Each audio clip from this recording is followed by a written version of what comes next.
Hello and welcome to our morning edition of Arirang News. We begin with these stories making the headlines at this hour. The Bank of Korea has raised its benchmark interest rate by a quarter percentage point to 2.75%. This marks the central bank's first rate hike in 3.5 years, since January 2023. The United States launched another round of fresh strikes against Iran, further escalating tensions around the Strait of Hormuz. Meanwhile, Iran's lead negotiator said Tehran has no reason to abide by its peace deal with Washington if Iran saw no benefit from it. U.S. President Donald Trump says Washington will look at partnering with South Korean and other foreign shipbuilders to strengthen the U.S. Navy. His comments come after a senior Korean official recently said that Trump does not appear to rule out the possibility of U.S. naval vessels being built in South Korea.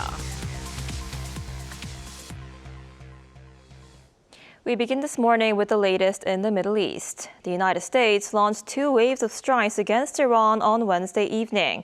And with Tehran vowing to defend the Strait of Hormuz, neither side appears ready to back down. Our Kim Jun-ho starts us off. The United States launched additional strikes against Iran on Wednesday evening local time as the renewed exchange of attacks entered a 5th straight day.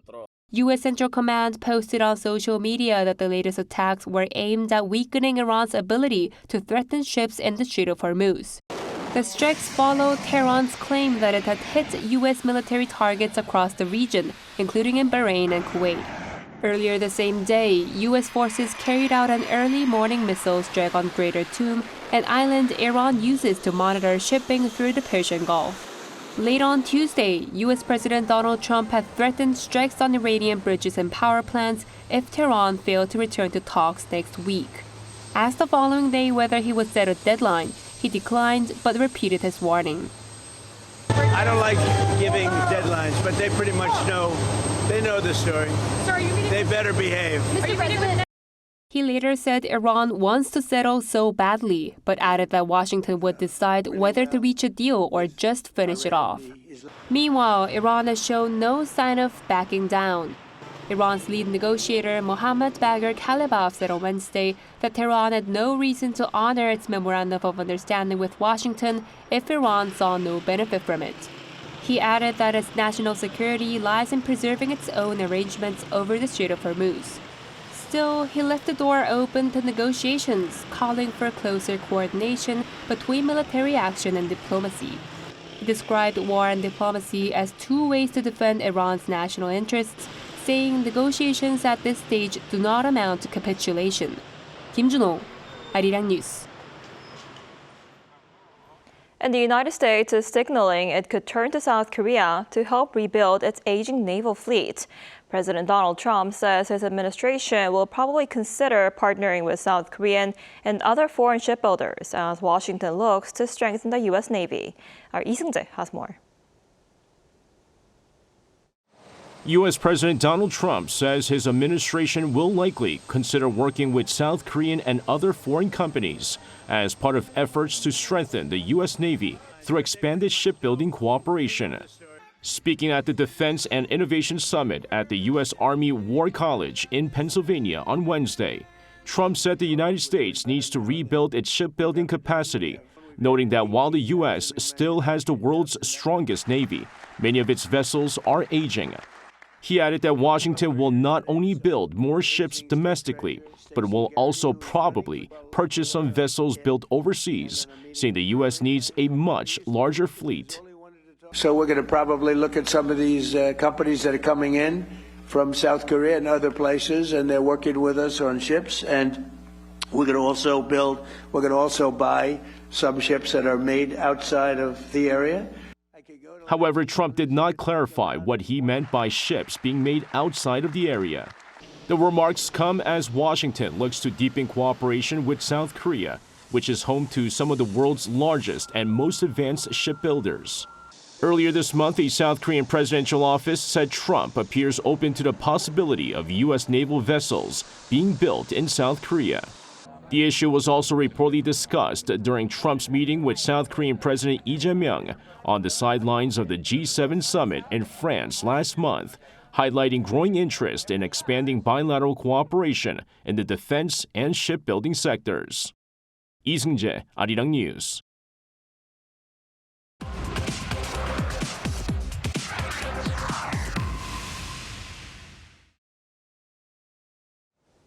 The Bank of Korea has raised its benchmark interest rate by a quarter percentage point to 2.75%. It's the first rate hike since January 2023. The decision comes as inflation has remained in the 3% range for 2 consecutive months, while growth forecasts have been revised upward on the back of strong semiconductor exports. The central bank was also under pressure as the exchange rate remained elevated at around 1,500 Korean won per US dollar, while rising housing prices and growing household debt fueled concerns over financial stability, making it increasingly difficult to delay an interest rate hike. Experts forecast the Bank of Korea's next base rate increase to come in October, although some believe another hike could come as early as August. And now for more on the Bank of Korea's latest decision, we're joined today by Professor Shin Se-don, professor at the Division of Business Economics at Sookmyung Women's University. Professor Shin, thanks for coming on today. Good morning.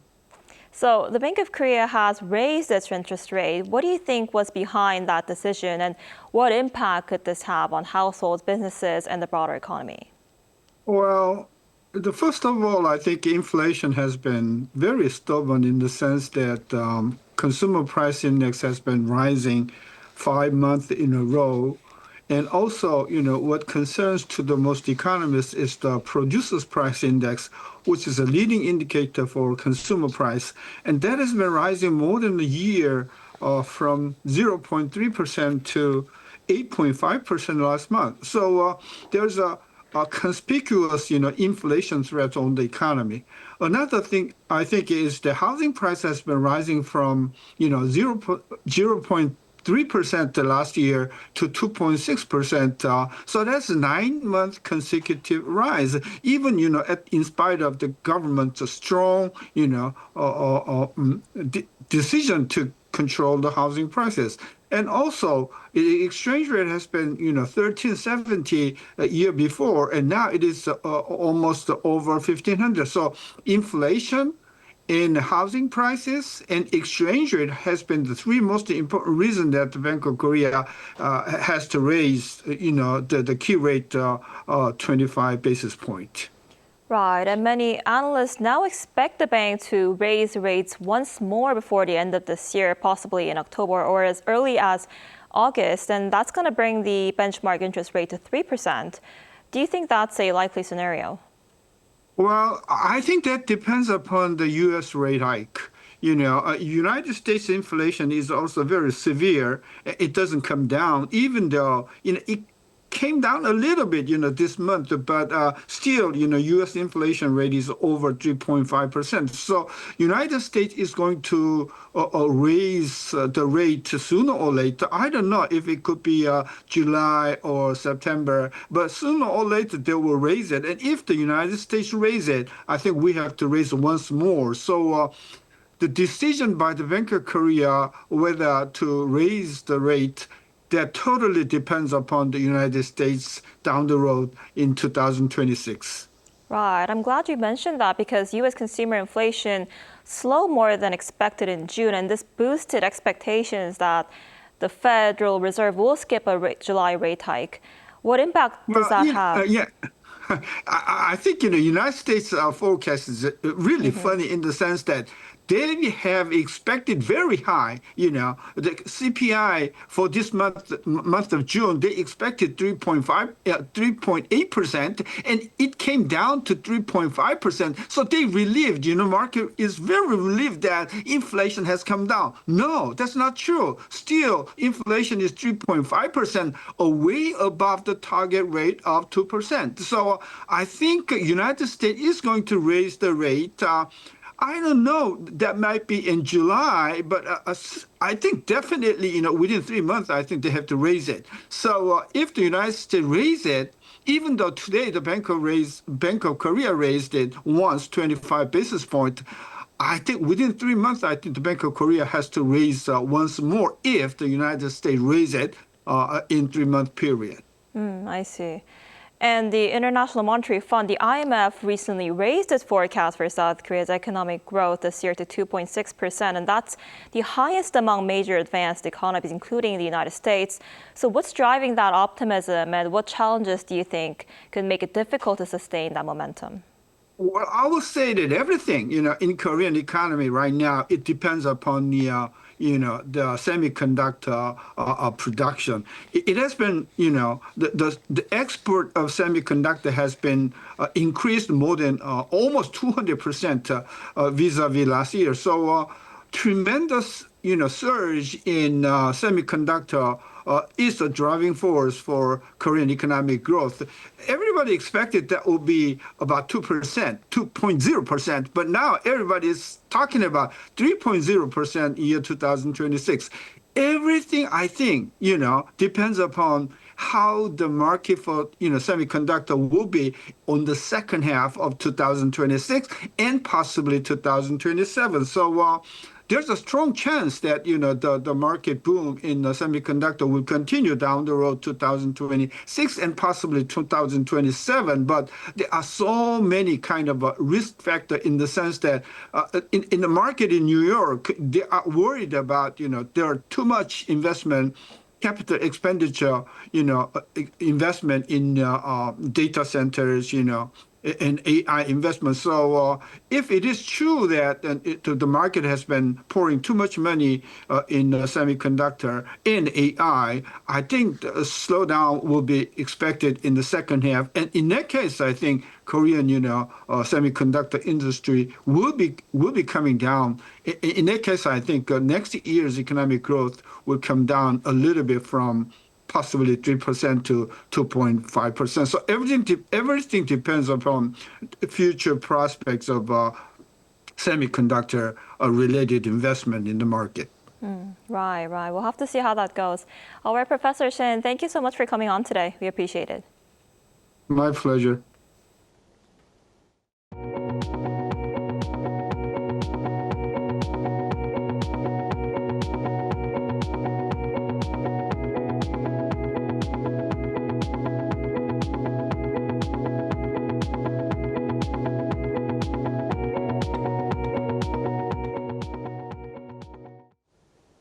The UNESCO World Heritage Committee has recommended that Japan take further steps to fully reflect the whole history of the Sado Mine World Heritage Site, saying current efforts remain insufficient, particularly regarding the wartime mobilization of Korean laborers. The recommendation was included in a draft decision released Wednesday after the committee reviewed Japan's conservation report submitted late last year. When the Sado mine was inscribed as a World Heritage Site in 2024, UNESCO called on Japan to present the site's complete history across all periods of mining activity, consult closely with relevant parties, and improve its exhibition strategy. The draft decision will be discussed at the committee's 48th session in Busan next week and is expected to be adopted by consensus unless member states raise objections. The National Museum of Korea is drawing record crowds as growing global interest in Korean culture inspires more visitors to explore the nation's history and heritage. Our Park Tae-ryung was there. On a rainy Wednesday, crowds stream into the National Museum of Korea, eager to explore its exhibits. From families and students to overseas tourists, the museum has become one of Seoul's must-visit cultural attractions. We came here on a school field trip. It was great to experience Korean history firsthand, and I especially enjoyed seeing the wide variety of celadon pieces. According to the museum, nearly 3.8 million people visited in the first half of this year, marking an increase of nearly 40% from a year earlier. The rise in foreign visitors was particularly notable. Their number jumped 68.8% from nearly 98,000 in the first half of last year to more than 165,000 during the same period this year. Yeah, we were on our honeymoon and we're looking for a place that has a lot of history about South Korea because we're trying to understand the history of Korea. I was born here, my mom's from here, and so we just want to share that experience together. The surge has been driven by growing global interest in Korean culture, along with a wider range of special exhibitions. The museum's themed exhibits also present Korean culture in engaging and accessible ways, allowing visitors to experience it more closely. Even on a weekday, a lot of people are visiting the museum to explore the Korean history and culture and the gift shop for some museum goods. Museum goods, or muts, are also gaining popularity among visitors. The gift shop was packed with shoppers browsing cute dolls, magnets, and stationery featuring stylish designs inspired by Korean culture. With visitor numbers continuing to rise, daily attendance now averages around 17,000, exceeding the museum's recommended capacity of 15,000. This has prompted growing calls for the museum to expand its facilities and staff to better manage the crowds. Park Chae-ryung, Arirang News. The Korea Drone and UAM Expo 2026 kicked off this week in Incheon, showcasing a wide range of next-generation air mobility technologies. Our Lee Ji-yeon was there. The answer to heavy traffic may soon lie in the skies. A domestically developed urban air mobility aircraft has been unveiled to the public ahead of a flight demonstration on Wednesday. Urban air mobility, or UAM, is a new form of transportation that uses highly automated electric aircraft to carry passengers and cargo over relatively short distances. According to the Ministry of Land, Infrastructure and Transport, UAM can cut travel times in congested downtown Seoul by 76%. Instead of getting stuck into morning traffic, imagine hopping into this UAM vehicle and soaring above the city. The government aims to commercialize the UAM by 2028, with testing of the technology already underway. Korea Drone and UAM Expo 2026 opened Wednesday, showcasing advanced technologies and a new vision for the future of aviation. The UAM Pavilion offers a range of hands-on programs for visitors. They can experience what it might be like to travel by UAM in 2028. Using a flight simulator, visitors can take a virtual journey over Jeju Island and see its major landmarks from the air. Flying over downtown Jeju felt incredibly realistic. It was almost like being on an actual flight. The future of drones is also on full display. In the corporate pavilion, Korean Air showcased its Loyal Wingman drone, an unmanned military aircraft that works as a bodyguard, protecting fighter jets flown by humans. Although still under development, the final goal is to equip this drone with AI pilot technologies. Our ultimate goal is to secure a leading position in the unmanned aerial vehicle market, both at home and abroad. Meanwhile, Incheon Metropolitan City has introduced drones boosting local safety and disaster response. Starting this year, the city has been utilizing them to inspect vacant houses for safety and prevent heatwave damage, with plans to expand the initiative in the future. Efforts are accelerating to bring this next-generation air mobility technologies into everyday life. Held under the theme Reshaping Daily Life, Designing the Future, Korea Drone and UAM Expo 2026 runs through Friday. Lee Ji-yeon, Arirang News.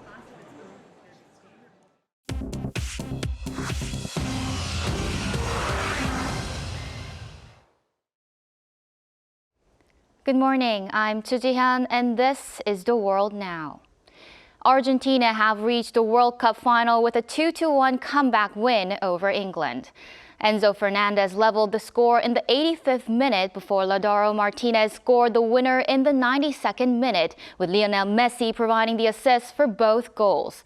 England had taken the lead in the 55th minute with a goal from Anthony Gordon, but could not hold on. Argentina will face Spain in Sunday's final in New Jersey. French lawmakers have passed a bill that creates a legal right to assisted dying for adults with incurable illnesses. The law approved 291 to 241 in the lower house on Wednesday lets eligible patients receive a lethal substance which they can self-administer or have administered by a doctor or nurse if unable to do so themselves. Access is limited to French citizens or legal residents suffering from a serious, incurable, and life-threatening illness in an advanced or terminal phase who experience constant physical or psychological suffering and can make a free and informed choice. Patients must submit a request reviewed by at least 2 doctors and another healthcare professional, then confirm it after a 2-day reflection period. The bill could still be reviewed by France's Constitutional Council. In Canada, wildfire smoke from northwestern Ontario has given Toronto the worst air quality of any major city in the world, with hazardous smoke spreading into the northeastern United States. Environment Canada rated Toronto's air quality at 10+, its highest very high-risk level, with conditions expected to persist through Thursday night. The smoke has reached New York City, where officials urged residents to limit outdoor activity days ahead of Sunday's World Cup final in nearby New Jersey. Toronto canceled its FIFA Fan Festival and World Cup watch party because of the poor air quality. Shares in SpaceX fell below their $135 initial public offering price for the first time on Wednesday, marking a 4th straight day of declines. The stock has swung sharply since last month's IPO, which raised a record $86 billion and made SpaceX founder Elon Musk the world's first trillionaire. Shares closed just over $135 on Wednesday, down about 1% after climbing above $225 a share in their first month of trading. The stock joined the Nasdaq 100 index last week under a rule change that shortened the eligibility period for newly public companies, bringing in additional investment through index funds.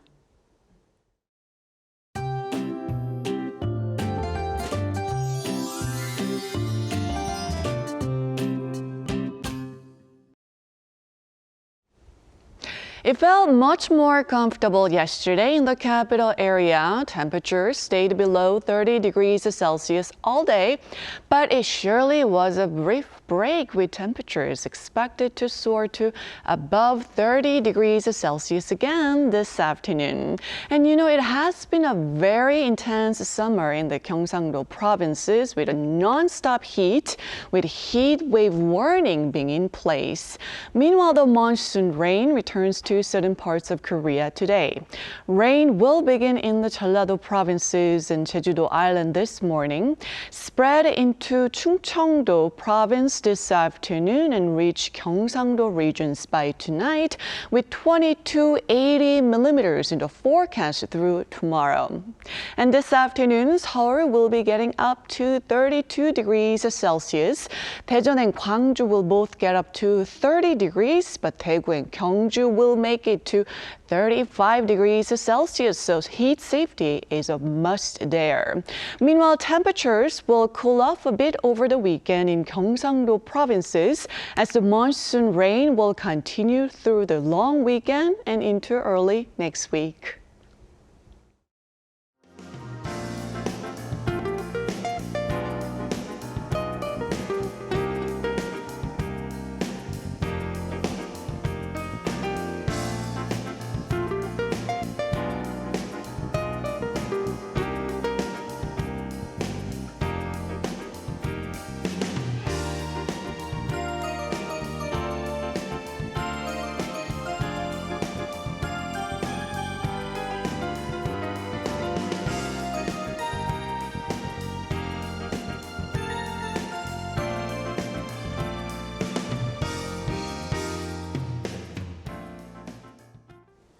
That's all we have for this morning. Arirang News will be back at noon Korea time. Thanks for watching.